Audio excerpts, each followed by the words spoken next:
Hello friends, welcome to session 2 of apportionment of credit. Friends, session 1 में हमने पढ़ा था कि अपोर्शनमेंट ऑफ क्रेडिट होता क्या है और इसको करने की ज़रूरत क्या है। आज के सेशन में हम पढ़ेंगे कि अपोर्शनमेंट ऑफ क्रेडिट को कैसे करना है, इसके लिए क्या रूल्स हैं। सो अपोर्शनमेंट ऑफ क्रेडिट के बारे में बात करता है section 17 read with rule 42 of CGST rules. Let's take an example. मान लीजिए आपने कुछ इनपुट्स खरीदे और उन इनपुट्स पे जो आपने इनपुट टैक्स पे किया वो था 1 लाख रुपीस। इस 1 लाख रुपीस के इनपुट टैक्स में से कुछ इनपुट्स एग्जेम्प्ट सप्लाई के लिए यूज हुए और जो इनपुट्स एग्जेम्प्ट सप्लाई के लिए यूज हुए उन पे आपने इनपुट टैक्स पे किया था 10,000 रुपीस। तो उस इनपुट टैक्स की क्रेडिट आपको नहीं मिलेगी। कुछ इनपुट्स आपने नॉन बिजनेस पर्पस सप्लाईज के लिए यूज किए और जो इनपुट्स आपने नॉन बिजनेस पर्पस सप्लाईज के लिए यूज किए उनका टैक्स था, इनपुट टैक्स था 20,000 रुपीस, तो वो क्रेडिट भी आपको नहीं मिलेगी। कुछ इनपुट्स ऐसे थे जिनकी क्रेडिट ब्लॉक्ड थी अंडर सेक्शन 17(5), इसलिए उसकी भी क्रेडिट आपको नहीं मिलेगी। तो पहले समझते हैं कि ब्लॉक क्रेडिट क्या होता है। फ्रेंड्स, सेक्शन 17 सब सेक्शन 5 के अंदर कुछ कैटेगरी ऑफ सप्लाईज दिए गए हैं जिसके बारे में गवर्नमेंट ने कहा है कि इन पर्टिकुलर कैटेगरी ऑफ सप्लाईज की इनपुट टैक्स आप नहीं ले सकते। फॉर एग्जांपल, गवर्नमेंट कहती है अगर आप अपने खुद के जिम के बिल पे करते हैं या अपने एम्प्लॉइज के जिमिंग के बिल्स पे करते हैं तो उसकी इनपुट टैक्स आप नहीं ले सकते।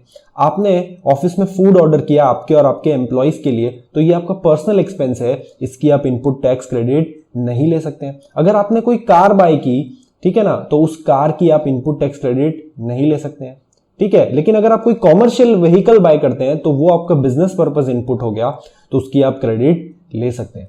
फ्रेंड्स, जब आप इस लिस्ट को पढ़ोगे जो सेक्शन 17 सब सेक्शन 5 में दी गई है तो आप क्लियरली आइडेंटिफाई कर पाओगे कि इसमें जिन जिन इनपुट्स की क्रेडिट ब्लॉक की गई है वो मैक्सिमम इनपुट्स हमेशा पर्सनल पर्पस के लिए ही यूज होते हैं और वो पर्सनल पर्पस इनपुट्स हैं, इसीलिए आप उनकी क्रेडिट नहीं ले सकते। तो ये जो 10,000 जो आपके इनपुट्स हैं, 10,000 रुपए के जो इनपुट्स हैं वो कहां लिस्टेड हैं? ब्लॉक क्रेडिट में अंडर सेक्शन 17(5), इसलिए उसकी आईटीसी भी आप नहीं ले सकते, ठीक है। मान लीजिए और 10,000 रुपीस के जो इनपुट्स हैं वो किसके लिए यूज हुए हैं?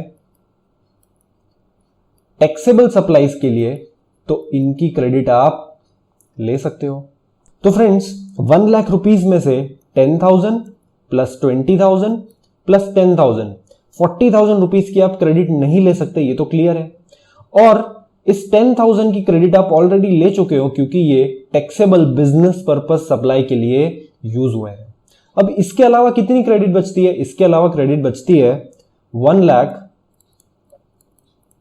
माइनस 50,000। 50,000 मतलब क्या क्या आ गया इसमें? एग्जेम्प्ट, नॉन बिजनेस पर्पस और ब्लॉक्ड क्रेडिट, और जो एलिजिबल क्रेडिट है जो आपकी टैक्सेबल सप्लाईज के लिए यूज हुई, ठीक है ना। ये कितना था? 10K, 20K, 10K and 10K, जिसमें से ये आपको मिल गई और ये तीनों क्या हो गई? आपकी ineligible credit. So 1 lakh minus 50,000 comes to 50,000। This is your common credit. क्यों कॉमन क्रेडिट? क्योंकि फ्रेंड्स ये अमाउंट आपने both taxable and exempt supply के लिए यूज किया है। यानी 50,000 रुपीस की क्रेडिट वो है जो आपने टैक्सेबल सप्लाईज के लिए भी यूज किया है और एग्जेम्प्ट सप्लाई के लिए भी यूज किया है।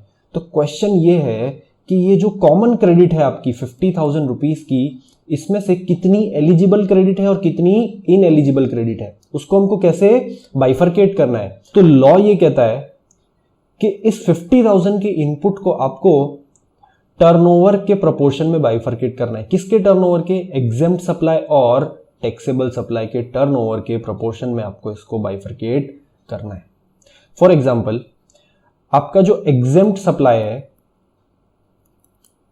वो है 20,000 और मान लेते हैं 2 लाख रुपए, 2 लाख रुपीस, और आपका जो टैक्सेबल सप्लाई है, जो टैक्सेबल आउटपुट है, दैट इज 3 लाख रुपीस। तो गवर्नमेंट कहती है कि इस 50,000 की जो आईटीसी है, जो आपके टैक्सेबल और एग्जेम्प्ट दोनों सप्लाईज के लिए यूज हुई है, इसको टर्नओवर के प्रोपोर्शन में बाइफरकेट कर दो और जितनी आईटीसी एग्जेम्प्ट सप्लाई को बिलोंग करती है वो होगी इनएलिजिबल, और जितनी टैक्सेबल सप्लाई के लिए यूज हुई है वो होगी आपकी एलिजिबल आईटीसी। ठीक है, तो 50,000 की रुपीस की आपकी है कॉमन क्रेडिट। आपका जो एग्जेम्प्ट सप्लाई का जो टर्नओवर है वो है 2 lakh rupees, divided by total turnover, मतलब exempt supply plus taxable supply का टर्नओवर।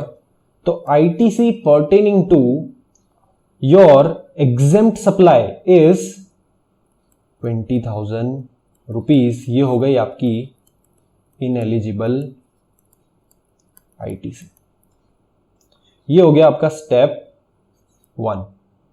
ठीक है, फिर गवर्नमेंट क्या कहती है कि जो आपकी 50,000 की कॉमन क्रेडिट है उसमें से 5% हम अज्यूम कर रहे हैं कि नॉन बिजनेस पर्पस सप्लाई के लिए यूज हुई होगी। तो 50,000 का 5% कम्स टू 2,500 और ये भी हो गई आपकी इनएलिजिबल क्रेडिट। गवर्नमेंट ऐसा अज्यूम करती है कि जो आपकी कॉमन क्रेडिट है उसमें से 5% is deemed to be used for non business purpose.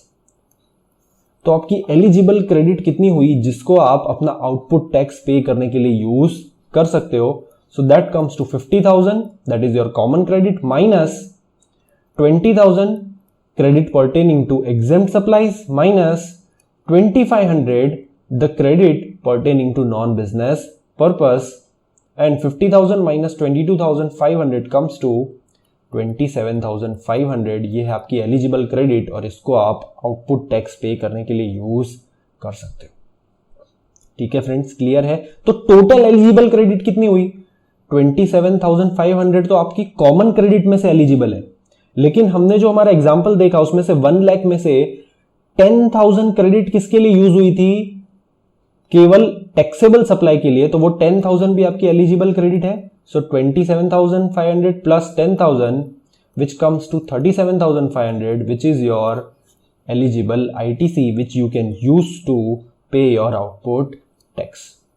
So in order to summarize, your step 1 is, step 1 क्या है friends? Find out common credit। और common credit क्या है? आपका जो total credit है उसमें से आप माइनस करेंगे एग्जेम्प्ट सप्लाई के लिए जितना आईटीसी यूज हुआ, नॉन बिजनेस पर्पस के लिए जितना आईटीसी यूज हुआ, और जितना आपका ब्लॉक्ड आईटीसी है वो। उसके बाद जो अमाउंट आता है वो क्या होगी आपकी फ्रेंड्स?